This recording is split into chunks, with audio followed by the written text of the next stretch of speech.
তুমি আর তোমার রব কাফেরদের সাথে যুদ্ধ করো, আর আমরা এখানে বসে থাকি, কোনো কাজ কাম করতে পারবো না, মেহনত করতে পারবো না, আমরা এমনি বসে বসে খাবো। কিছু মাটি গরুর বাছুরের মুখে ঢুকিয়ে দিল, তখন গরুর বাছুরটি একেবারে জীবন্ত বাছুরের মতো হাম্বা হাম্বা আওয়াজ শুরু করে দিল। নাউজুবিল্লাহ। আসসালামু আলাইকুম ওয়া রাহমাতুল্লাহি ওয়া বারাকাতুহু।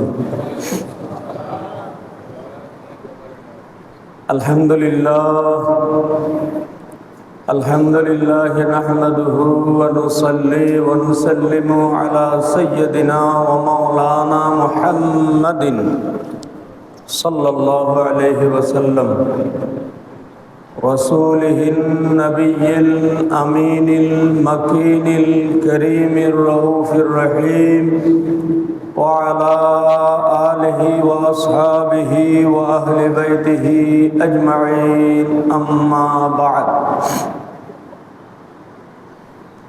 فأعوذ بالله من الشيطان الرجيم. بسم الله الرحمن الرحيم. يا أيها الذين آمنوا لا تكونوا كالذي آذوا موسى فبرأه الله مما قالوا وكان عند الله وجيها. وأيضا قال الله عز وجل في شأن حبيبه ومحبوبه مخبرا وآمرا: إن الله وملائكته يصلون على النبي يا أيها الذين آمنوا صلوا عليه وسلموا تسليما. صلى الله على سيدنا محمد وأصحابه وسلم. صلى الله على سيدنا محمد وآله وأصحابه وسلم. صلاة يا رسول الله عليكم، سلام يا حبيب الله عليكم، يا رسول الله انظر حالنا، يا حبيب الله اسمع قالنا. صلاة يا رسول الله عليكم، سلام يا حبيب الله عليكم. إننا في بحر هم مغرق، خذ يدي سهل لنا أشكالنا. صلاة يا رسول الله عليكم، سلام يا حبيب الله عليكم. زمهجوری برآمد جان عالم، ترحم يا نبي الله ترحم. صلاة يا رسول الله عليكم، سلام يا حبيب الله عليكم. أما بعد، মুআজ্জাজ হাজিরিন, উপস্থিত সম্মানিত মুসল্লিবৃন্দ, রহিমানা ওয়া রাহিমাকুমুল্লাহ। মহান আল্লাহ তাআলার সৃষ্টির মধ্যে বনি ইসরাইল নামক একটি সৃষ্টি আছে, যেটাকে আমরা বর্তমানে ইহুদি হিসেবে চিনি। এই বনি ইসরাইল তথা ইহুদি আল্লাহর সৃষ্টির মধ্যে এমন এক বিচিত্র সৃষ্টি, যে সৃষ্টিটি আল্লাহর নিয়ামত অসংখ্য পেয়েছে। নবী এবং রসুলগণ তাদেরকে আল্লাহর পক্ষ হতে অনেক নিয়ামত তাদের জন্য নিয়ে দিয়েছেন, কিন্তু এই ইহুদিরা বনি ইসরাইলরা সব সময় আল্লাহর নাফরমানিও করেছে, নবী রাসূলদের সাথে গাদ্দারিও করেছে। নাউজুবিল্লাহ। অনেক নবী রাসূলকে তারা শহীদ করে দিয়েছে। যেমন হযরতে মূসা আলাইহিস সালামের ব্যাপারে আল্লাহ তাআলা কোরআন শরীফে বলছেন, এই বনি ইসরাইলরা মূসা আলাইহিস সালামের সাথে কেমন আচরণ করেছিল। আল্লাহ বলছেন, ইয়া আইয়ুহাল্লাযীনা আমানু, হে ঈমানদারগণ, লা তাকুনু কাল্লাযীনা আযাউ মূসা, তোমরা ওই শ্রেণীর মানুষদের মতো হইও না, তাদের মতো হইও না। কাদের মতো? আল্লাযীনা আযাউ মূসা, যারা মূসাকে কষ্ট দিয়েছিল। নাউজুবিল্লাহ। মূসা তাদের নবী, তারা নবী হিসেবে স্বীকার করেছে, নবী হিসেবে তারা মান্যও করে, কিন্তু নবীকে তারা কি করত? কষ্ট দিত। ফাবাররাহুল্লাহু মিম্মা ক্বালু, আল্লাহ তাআলা এই মূসা আলাইহিস সালামকে একেবারে পুত পবিত্র করে দিলেন। ওয়া কানা ইনদাল্লাহি ওয়াজিহা, আর মূসা আলাইহিস সালাম আল্লাহর কাছে অত্যন্ত মর্যাদাবান। সুবহানাল্লাহ। মূসা আলাইহিস সালামকে তারা কিভাবে কষ্ট দিয়েছিল? এই ইহুদিরা, বনি ইসরাইলরা মূলত ছিল ফেরাউনের গোলাম। ফেরাউন এবং ফেরাউনের অনুসারী যারা ছিল, এই ফেরাউন এবং ফেরাউনের অনুসারীদের দাসত্ব করত এই বনি ইসরাইলরা। তাদের মূল কিন্তু গোলামি। মূসা আলাইহিস সালাম তাদেরকে গোলামির জিনজির থেকে মুক্ত করে তাদেরকে স্বাধীন করেছিলেন। সুবহানাল্লাহ। কিন্তু এই নিয়ামতের যথাযথ কদর তারা করতে পারেনি। মূসা আলাইহিস সালাম এই ফেরাউনের কবল থেকে তাদেরকে রক্ষা করেছিলেন, তাদেরকে আল্লাহর দাওয়াত দিয়েছেন, আল্লাহর একত্ববাদের তাওহীদের দাওয়াত দিয়েছেন, নিজের নবুয়তের দাওয়াত দিয়েছেন, গ্রহণ করেছে। মূসা আলাইহিস সালামকে নবী হিসেবে মেনেও নিয়েছে, আল্লাহকে এক আল্লাহ হিসেবে স্বীকার করেছিল। যখন এক আল্লাহকে আল্লাহ হিসেবে স্বীকার করে নিল, মূসা আলাইহিস সালামকে নবী হিসেবে গ্রহণ করলো, তখন ওই ফেরাউনের বাহিনী তাদের উপর জুলুম বাড়িয়ে দিল। অবশেষে আল্লাহ তাআলার হুকুমে হযরতে মূসা আলাইহিস সালাম এই বনি ইসরাইলদেরকে সাথে নিয়ে মিশর ত্যাগ করলেন। এই বনি ইসরাইলের ইহুদিদেরকে নিয়ে মূসা আলাইহিস সালাম মিশর ত্যাগ করার প্রাক্কালে যখন লোহিত সাগরের তীরে চলে আসলেন, এদিকে পিছনে ফেরাউনের বাহিনী ধাওয়া দিচ্ছিল। ধাওয়া দিয়ে একেবারে মূসা আলাইহিস সালামের অনুসারী এই বনি ইসরাইলদের কাছে চলে আসলো। যখন ফেরাউনের বাহিনী পিছনে ধাওয়া দিয়ে এই বনি ইসরাইলের খুব নিকটবর্তী হয়ে গেল, তখন এই ইহুদিরা ব্যতিব্যস্ত হয়ে গেল। কি হলো? তখন ওই মূসা তাদের নবী, মূসা আলাইহিস সালামের অনুসরণে তারা ঘর থেকে বের হয়েছে, মিশর থেকে বের হয়েছে। কিন্তু এখন যখন পিছনে বিপদ আঁচ করতে পারল, তখন তারা ওই নবীর সাথে কি শুরু করে দিল? খারাপ আচরণ শুরু করে দিল।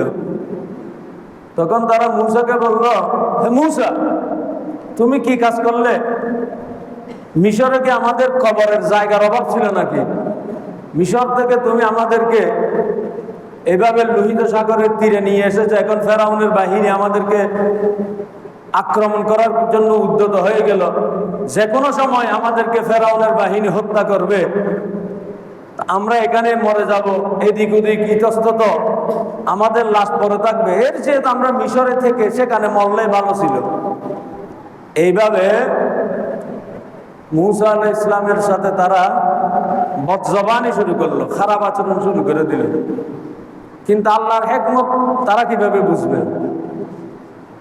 মুসা আলাইহিস সালামের সাথে যখন তাদের সম্পর্ক হয়ে গেছে, তখন তো আল্লাহ তাআলা এই মুসা আলাইহিস সালামের উসিলায় তাদেরকে অসংখ্য নিয়ামত দান করেছেন। সুবহানাল্লাহ। এই নিয়ামতের মধ্যে একটি হচ্ছে, যখন ফেরাউনের বাহিনী তাদের একেবারে নিকটবর্তী চলে আসলো, আল্লাহ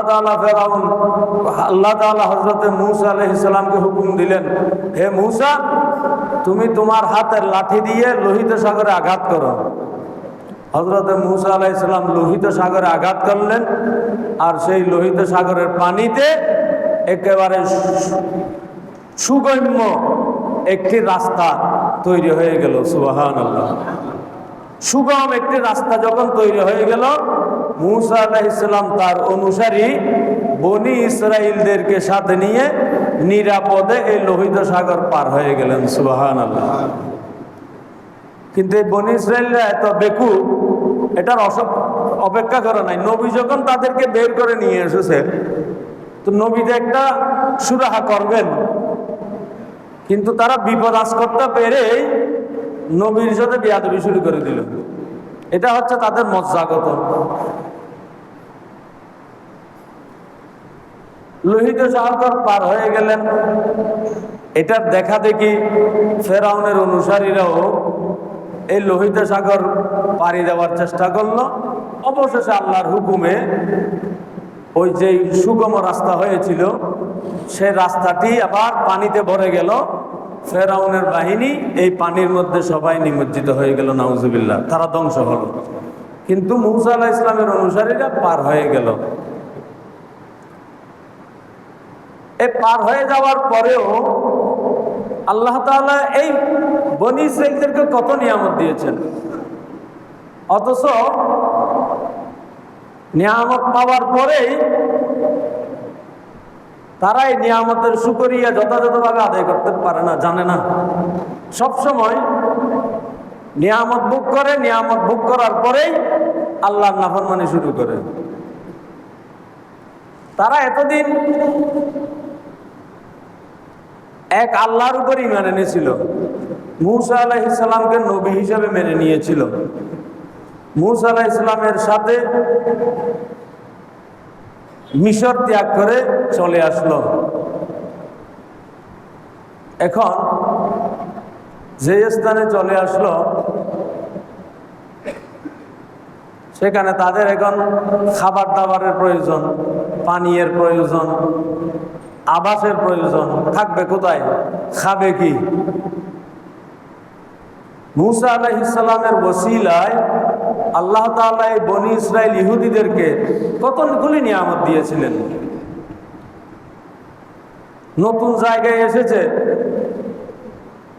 থাকার মতো কোনো ব্যবস্থা নাই, উপরে প্রচন্ড রোদ। তখন আল্লাহ তাআলা তাদের জন্য মুসা আলাইহিস সালামের ফরিয়াদে এমন ব্যবস্থা করে দিলেন। আল্লাহ নিজের ভাষায় বলছেন, ওয়াজাল্লালনা আলাইকুমুল গামামা। আল্লাহ তাআলা তাদের জন্য আকাশে ছায়ার ব্যবস্থা করে দিলেন। সুবহানাল্লাহ। যে প্রচন্ড রোদ, প্রচন্ড রোদের মধ্যে থাকবে কিভাবে? তো তারা মুসা আলাইহিস সালামের কাছে আরজি জানালো, হে মুসা, এখন আমরা এখানে চলে আসলাম, কিভাবে থাকবো? উপরে তো প্রচন্ড রোদ। তখন আল্লাহ তাআলার কাছে যখন মুসা আলাইহিস সালাম তাদের পক্ষ হয়ে ফরিয়াদ করলেন, আল্লাহ তাআলা আসমানে তাদের জন্য মেঘের ব্যবস্থা করে দিলেন। সুবহানাল্লাহ। যে মেঘ এই বনী ইসরাইলদেরকে এমন ভাবে ছায়া দিত, তারা রোদ থেকে, গরম থেকে, তাপ থেকে একেবারে সুরক্ষিত ছিল। সুবহানাল্লাহ। এই নিয়ামত তাদেরকে দেওয়া হয়েছে। এরপর এখন তারা খাবে কি? ওই তাদের বদজবানি, যেটা বাসালতা, এটা তখনও আছে। মুসাকে নবী হিসেবে মেনে নিয়েছে, কিন্তু মুসার সাথে তর্ক বিতর্ক করতে তারা কুণ্ঠিত হচ্ছে না। এখন তাদের ছায়ার ব্যবস্থা হলো, এখন পানি পাবে কোথায়? পানি তো নেই। তখন আবার মুসা আলাইহিস সালামকে তারা একইভাবে ভর্ৎসনা করছে, হে মুসা, তুমি আমাদেরকে এখানে নিয়ে এসেছো, এখানে আমরা পানি পাবো কোথায়? আমাদের জন্য পানির ব্যবস্থা করে দাও। মুসা আলাইহিস সালামের খাতিরে আল্লাহ তাআলা তাদের জন্য পানিরও ব্যবস্থা করলেন। সুবহানাল্লাহ। সেই পানি কিভাবে ব্যবস্থা করলেন এটা আল্লাহ তাআলাই বলেছেন কোরআন শরীফে, وَإِذَا اسْتَسْقَى مُوسَى لِقَوْمِهِ فَقُلْ نَضْرِبْ بِعَصَاكَ الْحَجَرَ فَانْفَجَرَتْ مِنْهُ اثْنَتَا عَشَرَةَ عَيْنًا। যখন এই মুসা আলাইহিস সালামের অনুসারীরা মুসার কাছে পানি চাইল, তখন আল্লাহ তাআলা বললেন, হে মুসা, তোমার হাতের লাঠি দিয়ে পাথরে আঘাত করো। যখন মুসা আলাইহিস সালাম তার পবিত্র লাঠি দিয়ে পাথরে আঘাত করলেন, ফানফাজারাত মিনহু ইসনাতা আশারাতা আইনান, সেই পাথর থেকে 12টি ঝর্ণা দ্বারা প্রবাহিত হলো। সুবহানাল্লাহ। 12টি ঝর্ণা বের হয়ে গেল। সেখান থেকেই তারা পর্যাপ্ত পানি কি করলো? সংগ্রহ করলো, ব্যবহার করলো। পানির সংস্থান হয়ে গেল আল্লাহর পক্ষ হতে। নতুন জায়গায় এসেছে, ছায়ার ব্যবস্থা হয়েছে, পানির ব্যবস্থা হয়েছে, এবার খাবারের ব্যবস্থা। তারা অদ্ভুত এক আবদার করলো মুসা আলাইহিস সালামের কাছে, হে মুসা, আমাদেরকে তুমি মিশর থেকে নিয়ে এসেছো, আমরা কোনো কাজ কাম করতে পারবো না, মেহনত করতে পারবো না, আমরা এমনি বসে বসে খাবো। আমরা বসে বসে খাওয়ার কি ব্যবস্থা করা যায় সেটা করো। নবীগণ উম্মতদেরকে কত বেশি ভালোবাসেন। শুধু ভালোবাসাটা নিজের কোনো স্বার্থে নয়, উম্মতের স্বার্থে।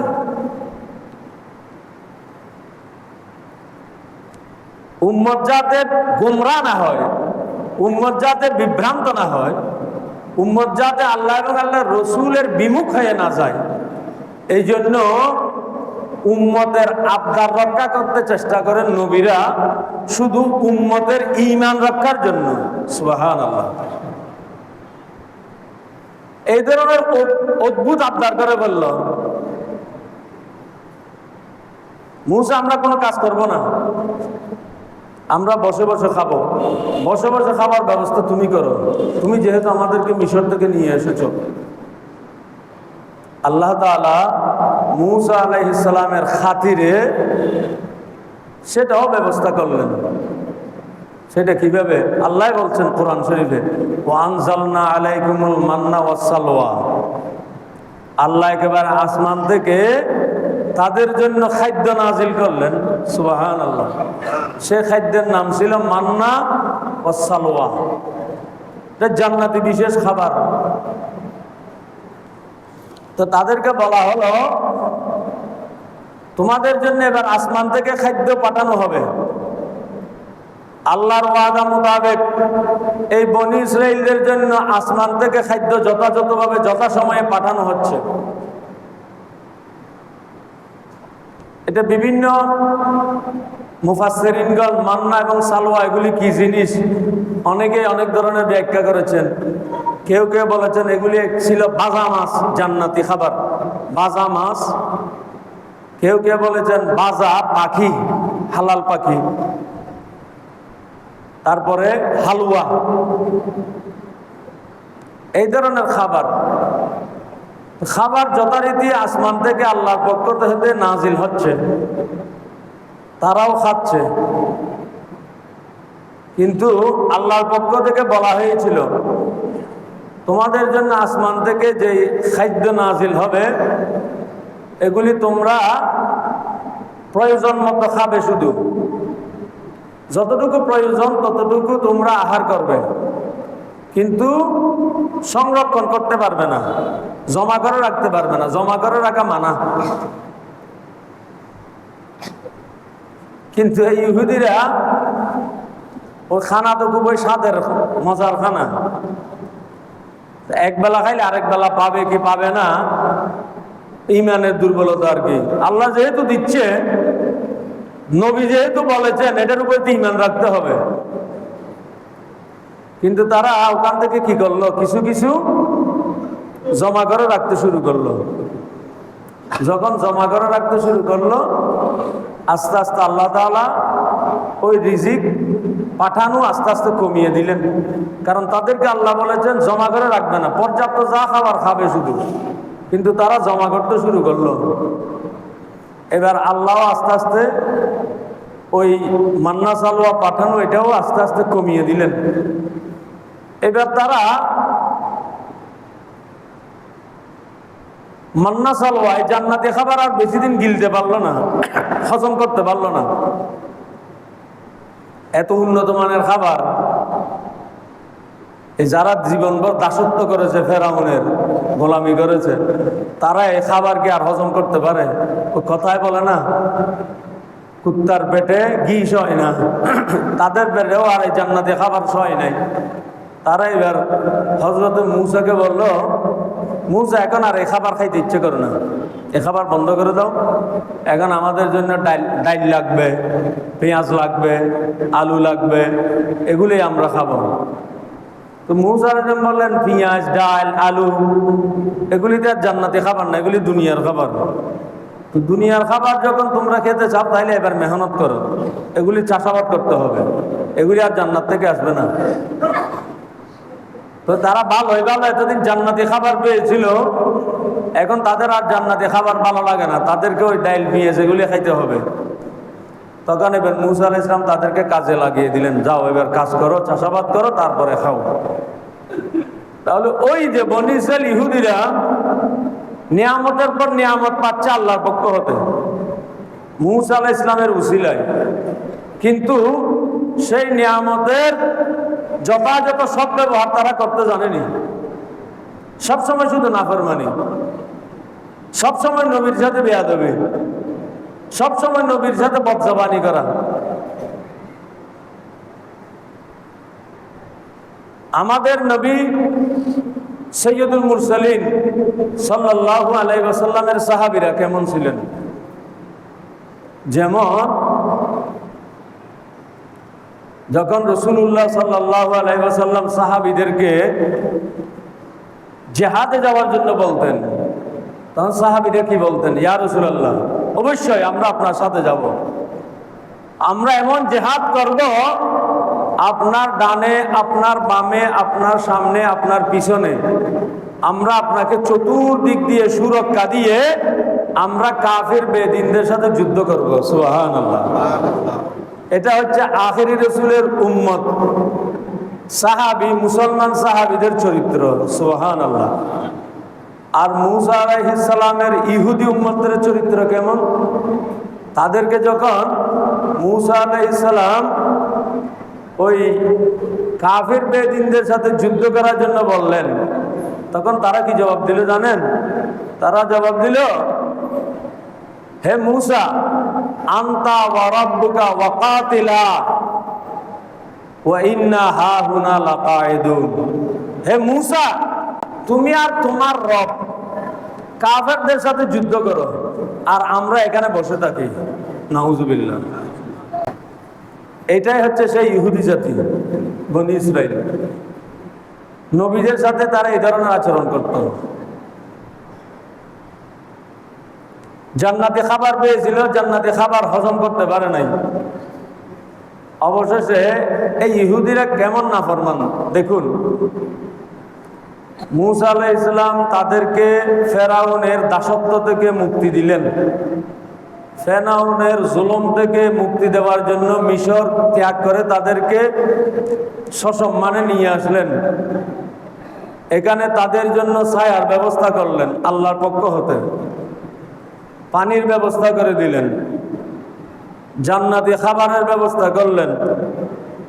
এরপরেও তারা জিহাদ করতে যায়নি, জিহাদ করবে না। আচ্ছা, করবে না। আরো বিচিত্র ঘটনা কি করল? মূসা আলাইহিস সালাম তো আল্লাহর সাথে কথা বলতেন তুর পাহাড়ে গিয়ে। মুসা আলাইহিস সালামের নাম এই জন্য উপাধি হচ্ছে কলিমুল্লাহ, আল্লাহর সাথে কথোপকথনকারী। মুসা আলাইহিস সালামের সাথে আল্লাহর কথা হতো কোথায়? তুর পাহাড়ে। তো মুসা আলাইহিস সালাম একবার তুর পাহাড়ে আল্লাহর সাথে কথা বলার জন্য গেলেন 1 মাসের জন্য। এদিকে তার উম্মতের দেখভাল করার জন্য, তত্ত্বাবধান করার জন্য মুসা আলাইহিস সালামের আপন ভাই হযরতে হারুন আলাইহিস সালামকে রেখে গেলেন। হযরতে হারুন আলাইহিস সালামকে বললেন, তুমি আমার এই কওমকে দেখভাল করবে, তত্ত্বাবধান করবে, তারা যাতে মুনাফিকি না করে, বেঈমানি না করে। আমি আল্লাহর সাথে একটু কথা বলে আসি, 1 মাসের জন্য আমি যাচ্ছি। আল্লাহর সাথে কথা বলতে গিয়ে 1 মাসের জায়গায় 40 দিন হয়ে গেল, সেটা আল্লাহর ইচ্ছা। এই 40 দিনের মধ্যে এই ইহুদিরা কি জঘন্য কাজ করে ফেলল। এই ইহুদিদের মধ্যে একটা মুনাফিক ছিল সামেরি। সে বাহ্যিক দৃষ্টিতে ইমানদার দাবি করত, মুসা আলাইহিস সালামের অনুসারী দাবি করত, কিন্তু অন্তর ছিল নেফাক, মুনাফিকি, একজন মুনাফিক। দিকে মুসা আলাইহিস সালাম যখন 1 মাসের জায়গায় 40 দিন পর্যন্ত দেরি করলেন, এই সামেরি এদিকে একটি কূটকৌশলের আশ্রয় নিল। সামেরি বলল, তোমাদের নবী মুসা তোমাদেরকে ছেড়ে চলে গেছেন, এখন আমাদের চিন্তা আমাদের করতে হবে। অনেক লম্বা ঘটনা, সেদিকে যাচ্ছি না। সেই সামেরি বিভিন্ন সোনা দানা দিয়ে একটা কি করলো, গরুর বাছুর তৈরি করলো। বাছুর তৈরি করে সে বাছুরের মধ্যে, গরুর বাছুরের মুখের মধ্যে কিছু মাটি ঢুকিয়ে দিল। এটা কোরআন শরীফের ঘটনা। যখন ওই কিছু মাটি ওই গরুর বাছুরের মুখে ঢুকিয়ে দিল, তখন গরুর বাছুরটি একেবারে জীবন্ত বাছুরের মতো হাম্বা হাম্বা আওয়াজ শুরু করে দিল। নাউজুবিল্লাহ। এটা দেখে সামেরি বলল, তোমাদের নবী মুসা কোথায়? তোমাদের তার খোদা, তার রব তালাশের জন্য চলে গেছে, অথচ মুসার রব, তোমাদের রব এই গরুর বাছুরটি। নাউজুবিল্লাহ। কারণ গরুর বাছুর এটা সোনা দিয়ে তৈরি করে, সোনা গলিয়ে নরম করে বাছুরটি তৈরি করেছে। তো সেটা আওয়াজ কিভাবে হলো? সেটা আওয়াজ হয়েছে, সামেরি তো দুষ্ট মানুষ, সে কি করেছিল, জিবরাইল আলাইহিস সালাম যখন হযরত মুসা আলাইহিস সালামের কাছে যে ঘোড়া নিয়ে আসতো, জিবরাইল আলাইহিস সালাম যে ঘোড়ার উপরে আরোহণ করেছেন, সেই ঘোড়া যে মাটির মধ্যে কদম দিয়েছে, সেই মাটি এমনিতে অনুর্বর মাটি, শুকনা মাটি, কিন্তু ঘোড়ার কদম যখন পড়েছে, জিবরাইল আলাইহিস সালাম ঘোড়ার উপরে আরোহিত, সেই ঘোড়ার কদম যখন শুকনা মাটিতে পড়েছে, সেই মাটিটি উর্বর হয়ে সেই মাটি থেকে একেবারে সতেজ গাছ জন্মে গেছে। সুবহানাল্লাহ। সতেজ গাছ। এই ঘোড়ার পা পড়ল, পা তোলার সাথে সাথে দেখা যাচ্ছে সেখানে গাছ জন্মে গেছে। সামেরি এটা লক্ষ্য করেছে। তখন সেই মাটিগুলি, সেখান থেকে কিছু মাটি সামেরি কি করলো, সংগ্রহ করে রাখলো। সে খেয়াল করলো এটা দিয়ে কোনো এক সময় কিছু কাজ করা যাবে, কারণ এটা তো আশ্চর্যজনক অলৌকিক বিষয়, সেটা সে বুঝতে পেরেছে। এখন ওই বনী ইসরাইলদেরকে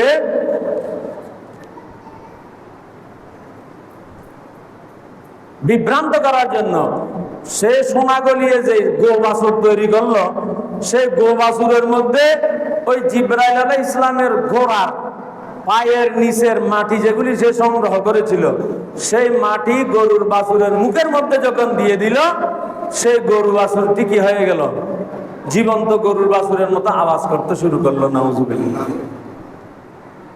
এই কারিশমা দেখিয়ে তখন এই বনী ইসরাইলরা এতদিন যাবৎ মুসা আলাইহিস সালাম তাদেরকে কি শিক্ষা দিলেন, কি ঈমানের দাওয়াত দিলেন, কি নিয়ামত দিলেন, কি অনুগ্রহ করলেন, সব কিছু ভুলে গিয়ে তারা সবাই এই গরুর পূজা শুরু করে দিল। নাউজুবিল্লাহ। এই গো পূজা শুরু হয়েছে তখন থেকে। এই ইহুদিরাই গরু বাছুরের পূজা শুরু করেছে।